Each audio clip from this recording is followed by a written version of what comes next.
Olá, pessoal, sejam bem-vindos a mais uma videoaula. E hoje nós daremos aí continuidade ao nosso conteúdo que falava de derivação e composição. Nós sabemos que lá na formação das palavras, nós entendemos que as palavras precisavam de pequenos morfemas, né, para formar sua derivação. E nós estudamos na aula passada sobre a derivação, que eles se dividiam em formação prefixal, formação sufixal, formação prefixal e sufixal para sintética, tá certo? Vamos só relembrar do que nós falamos aí na nossa aula passada. Nós vimos que a palavra formada, a formação de palavra de derivação, ela só tem uma palavra apenas, tá bom? E nós temos a forma prefixal, a formação prefixal. Eu já disse que prefixal é que vem antes do radical. E radical, só relembrando, é aquela palavrinha principal, que mesmo que a palavra seja flexionada, ela vai continuar lá se repetindo em todas as palavras. Tipo, pedra. Aí eu tenho pedreiro, pedreira, pedraria. São palavras derivadas do nome pedra. Vamos identificar aí qual é o radical. É o PEDR, tá certo? É o radical da palavra pedra. Então, o prefixo, ele vai vir aí os morfemas. E o que eu falei que é os morfemas? São aquelas palavrinhas pequenininhas que vêm antes do radical e muda totalmente o seu sentido. Vamos lá voltar aqui. Eu tenho na formação prefixal a palavra infeliz. Qual é o nosso radical? Palavra feliz e eu tenho infeliz. Normalmente, esse morfemazinho que vem antes do radical, ele vem dando um sentido de negação. Ou seja, feliz é o radical e uma pessoa infeliz é o antônimo, o contrário do feliz, não é isso? Então, eu tenho aqui o prefixo in. Infiel, eu tenho fiel como radical e eu tenho o prefixo in. Desleal, eu tenho leal como radical e tenho des como prefixo. E desumano, eu tenho aqui humano como radical e tenho o des como prefixo. Essa é a formação prefixal, onde o morfema vem antes aí do radical, dando um sentido totalmente diferente. Nesse caso aqui, o sentido o contrário da palavra, tá? Então, a formação prefixal, quando vem o acréscimo,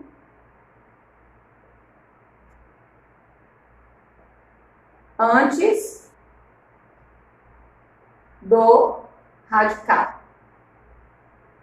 Isso aqui nós estamos só relembrando. Eu tenho também a formação a derivação por sufixal, a derivação sufixal. O que é? Se eu tenho o prefixo quando vem antes do radical, então sufixo é quando vem o acréscimo aí, vem o morfema assim, depois do radical, certo? Vamos olhar aqui um exemplo. Eu tenho na derivação prefixal o nome espaçosa. Qual é aí o radical? Até o C cedilha. E eu tenho o osa como sufixo. Eu tenho a palavra humanidade. Eu tenho até o N como radical e eu tenho o idade como sufixo. Historiador. Eu tenho aí história, né? Eu tenho até o I, história. Por que, professora? Porque pode ser histórico, que é derivado da palavra história, né? E o histórico, para vocês entenderem, sobre a relação do radical. Por que eu não posso considerar até o A como radical? Olha, H-H-I-S-T-O-R.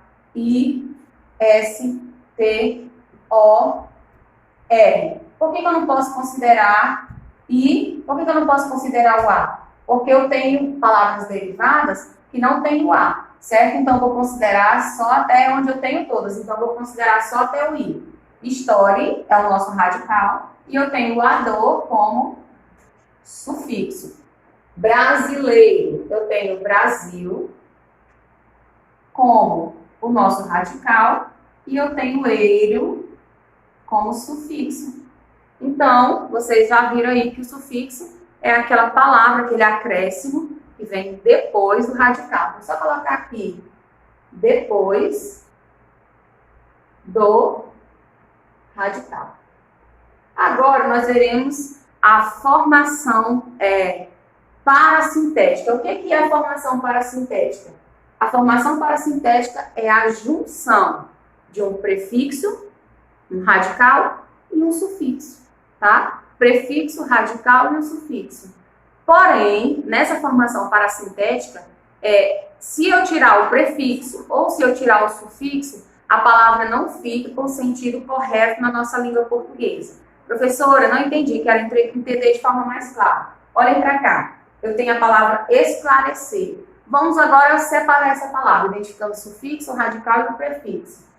Esclarecer, nós sabemos que a palavra clá é o nosso radical.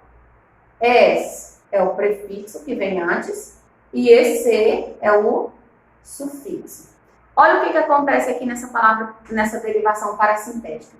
Vamos supor que eu vou tirar um prefixo, es. Fica como? Clarecer.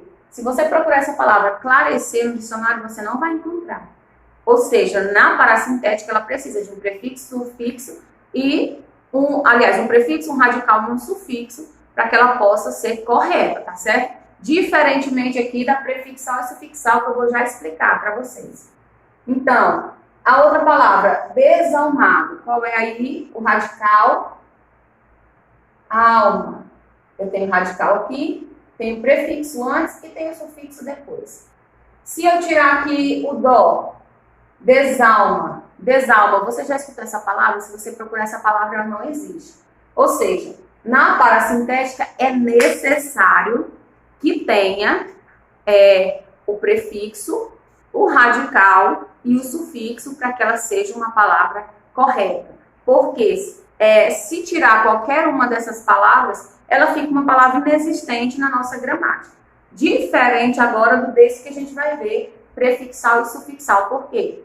Porque eu posso tirar o prefixo ou o sufixo e a palavra continuar com o sentido, sendo uma palavra existente. Quer ver o exemplo? Nós temos aqui deslealmente. Vamos identificar aquilo que a gente tem feito até agora. O radical, o prefixo e o sufixo. Eu tenho o radical aqui, leal. Eu tenho o des e o mente. O des é o prefixo e o mente é o sufixo. Tá, professora, agora então me explica aí o que faz a diferença dessa palavra prefixal e sufixal para a derivação parasintética. Porque eu vou tirar o prefixo e a palavra vai continuar com sentido. Eu tenho aqui, deslealmente, eu vou tirar o des, não vou ler o des, e vou ler lealmente. Existe essa palavra. Tá bom, eu não quero tirar o prefixo, vou tirar o sufixo. Vamos ver se continua ainda a palavra? Eu vou continuar com o prefixo e vou falar desleal e vou tirar o sufixo. Existe a palavra desleal?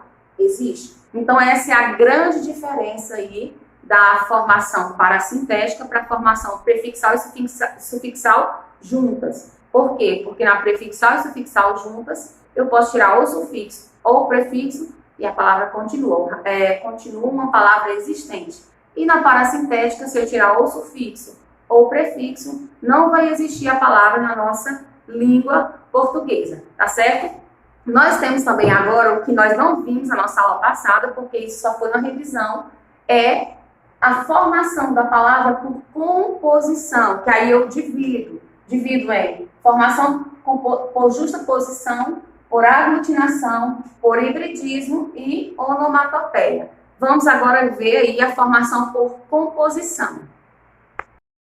Então, nós vimos aí a formação por derivação, que tem aquela subdivisão lá por derivação sufixal, prefixal, parasintética e prefixal e sufixal ao mesmo tempo. E agora nós veremos a derivação por composição. E como a gente já viu lá no substantivo composto, é aquele formado por mais de um radical, não é isso? Aqui na formação por composição é a mesma coisa. A palavra vai ser formada por mais de um radical, ou seja, pode ter duas ou mais palavras e elas têm uma divisão, que se dividem em justaposição, aglutinação, hibridismo e onomatopeia. Nós começaremos então pela justaposição, que é quando os radicais são escritos lado a lado. Nessa justaposição, esses radicais eles não perdem nenhum fonema, eles continuam da mesma forma que eles são escritos, tá certo? Vamos aqui ver os exemplos. eu tenho a palavra segunda, eu tenho primeiro aqui, corre, corre, certo? Eu tenho duas palavras, embora elas sejam iguais, eu considero aí como dois radicais, porque são duas palavras, tá bom? Eu tenho aqui segunda-feira, composto por duas palavras. Então, palavra formada por composição é quando elas têm dois radicais. Vamos identificar o radical aqui? Da palavra segunda, eu tenho até o segunde. Da palavra feira, eu tenho até o A, certo? Eu tenho dois radicais. Duas palavras, dois radicais. Duas palavras, duas formações diferentes, certo? Então, essa justaposição é quando eu tenho aí lado a lado, às vezes separados por hífen, né? Isso que nem vocês podem observar aí na palavra segunda-feira, couve-flor, essa composição, essas duas palavras, uma lado a lado da outra. Eu tenho a palavra girassol. Professora, na palavra girassol, tem aí uma letra a mais, que no caso é o S, né? Eu tenho a palavra gira e eu tenho a palavra sol, e o S está sobrando. Por que ele está aí? Porque se ele não tivesse aí, ia ficar girasol. Por quê? S no meio de duas vogais átonas, ele fica com som de Z. Então, por isso tem esse acréscimo aí do S, tá certo? Mas ele não perdeu nenhum fonema, ou seja, ele não perdeu nenhum som. Então, por isso que ele é chamado de justaposição. Couve-flor é dois radicais, duas palavras. Então, é isso. Justaposição é quando eu digo que está justo para as duas posições da palavra, uma lado a lado da outra. Diferentemente dessa que a gente vai ver agora, que é a formação por aglutinação. Se na justaposição as palavras se juntam, ficam justinhas ali, não perdem nenhum som, aqui na aglutinação, lembra quando a gente usa o termo assim, está tudo aglutinado, está tudo o quê? Misturado, não é isso? E nessa aglutinação aqui, a palavra vai perder algum som. Vamos identificar aqui. O que é primeiro essa formação por aglutinação? É quando as palavras se juntam e perde pelo menos em uma palavra a integridade sonora.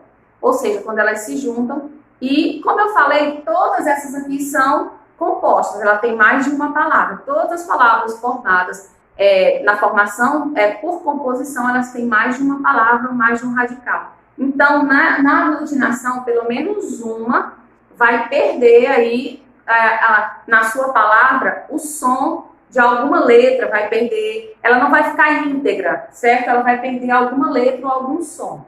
Vamos observar aqui. Quando as palavras se juntam e perde pelo menos em uma palavra a integridade. Eu quero que vocês olhem para cá, esse nome integridade, quer dizer íntegro, completo, certo? Vamos observar como é que se dá esse processo de formação por aglutinação. Eu tenho a palavra planalto. Se eu disse que todas as palavras do processo de formação por composição são duas ou mais radicais, então quando eu tenho planalto, ele está escrito como uma palavra, mas ele foi formado a partir de duas palavras. Quais são elas? Eu creio que você já sabe. Se você disse plano mais alto, você acertou, certo? A palavra planalto, ela foi a junção aí de dois radicais, a palavra plano mais a palavra alto. Mas o que aconteceu? A gente fala o nome planalto, é plano alto ou é planalto? Você sabe que nós perdemos aqui, ó, essa sonoridade do O. Então, por isso que eu chamo ela de formação por aglutinação, porque ela não fica com a integridade da palavra, ela perde o som, ela perde o som do O no caso dessa palavra, certo? Então, fica planalto. E o O eu não pronuncio. Vamos aqui observar aguardente. Como eu já fiz o primeiro, com certeza a palavra aguardente você já sabe o que é. Água mais ardente. Certo? E agora aí? Qual foi o som que qual é a letra que eu não estou considerando? Qual é o som que foi perdido aí na junção dessa palavra? A letra A, certo? Eu não falo água aguardente, eu falo aguardente, certo? Então eu não falo a letra A, então a palavra não se manteve na íntegra, ela perdeu uma vogalzinha aí, uma letra, certo? Na palavra vinagre, é a junção de quê? De vinho mais acre. Mas o acre não é o estado não, tá, gente? Acre de uma coisa cítrica, tá certo? Então, eu tenho vinho mais acre. Então, eu perdi aqui o NH, aliás, eu perdi o HO, e no lugar do C, eu ganhei o G. Foi uma mudança aí que ocorreu na palavra, certo? De acordo com a gramática portuguesa, porém, ela não se manteve íntegra, não se manteve vinho acre, a gente fala vinagre, certo? E embora, que é a junção de em mais boa mais hora. O embora quer dizer em boa hora, tá certo? E aí, o que nós perdemos aí? Nós perdemos o O, nós perdemos o H e nós perdemos o O. Ou seja, a palavra não ficou na sua íntegra. Então, por isso que eu chamo de aglutinação. Quando há aí essa letra tirada e muda totalmente, tira o som do fonema da letra, tá certo? Agora nós temos aqui a formação por hibridismo, que nada mais é do que a formação com palavras de outras línguas. Como eu já disse para vocês, o nosso português veio do latim, é uma língua latina, e, porém, ele tem influência aí de outros povos na nossa língua. E o hibridismo é isso, é essa mistura de língua na formação das palavras. Toda palavra da língua portuguesa, ela tem uma junção de uma língua para outra, certo? Então, nós vamos ver aqui algumas palavras que nós falamos e que não sabemos qual é a sua origem, certo? Eu tenho aqui a palavra burocracia. Eu tenho buro, que vem do francês, e cracia, que vem do grego. Isso aqui é o hibridismo. Essa junção de palavras de outras línguas para formar uma palavra na nossa língua portuguesa. Eu tenho a palavra bicicleta, que o bi vem do latim, o ciclo vem do grego e o eta do francês, certo? Eu tenho psicomotor, que o psico vem do grego e o motor vem do latim.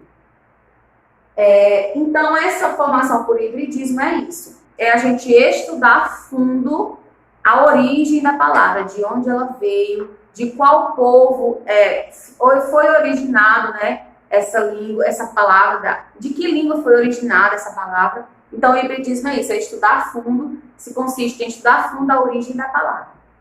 E nós temos aqui a onomatopeia, que são formadas a partir de reproduções de som.